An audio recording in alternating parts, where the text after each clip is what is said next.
চাই যত দ্রুত সম্ভব আওয়ামী লীগের নিষিদ্ধ করুন। আমার সোনার বাংলায় আওয়ামী লীগের ঠাঁই হবে না।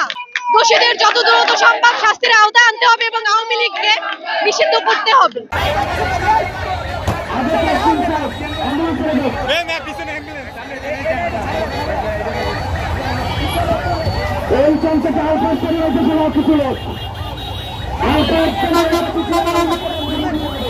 না চাইলে তো অ্যাম্বুলেন্স বাইরে দিবে না।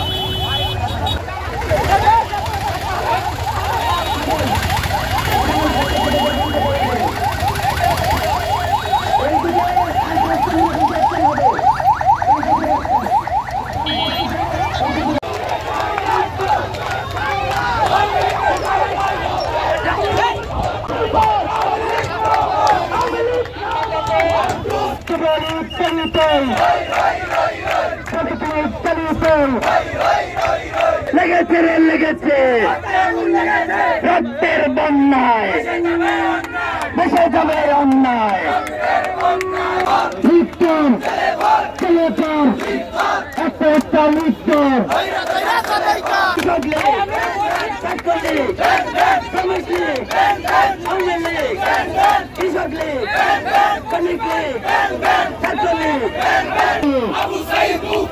আমার সোনার বাংলায় আওয়ামী লীগের ঠাঁই নাই, ছাত্রলীগের ঠাঁই নাই।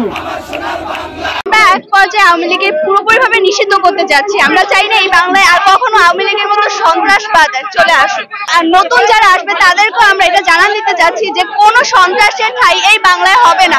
আপনারা জানেন এখন শাহবাগ সম্পূর্ণ পরিপূর্ণ। আমরা বলতে চাই আমরা শাহবাগের সাথে একাত্মতা পোষণ করে আজকের এই নতুল্লাবাদ জিরো পয়েন্ট একত্রিত হয়েছি।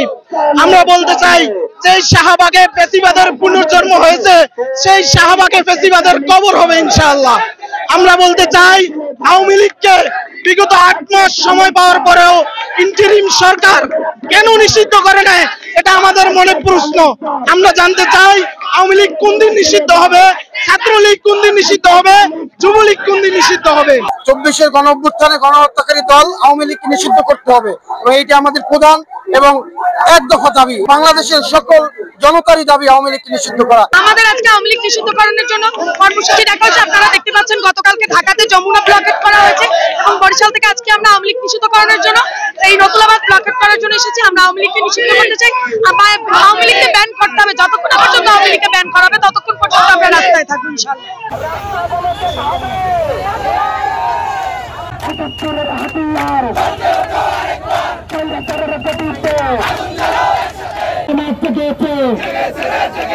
শ্রমিক সমাজ জেগেছে।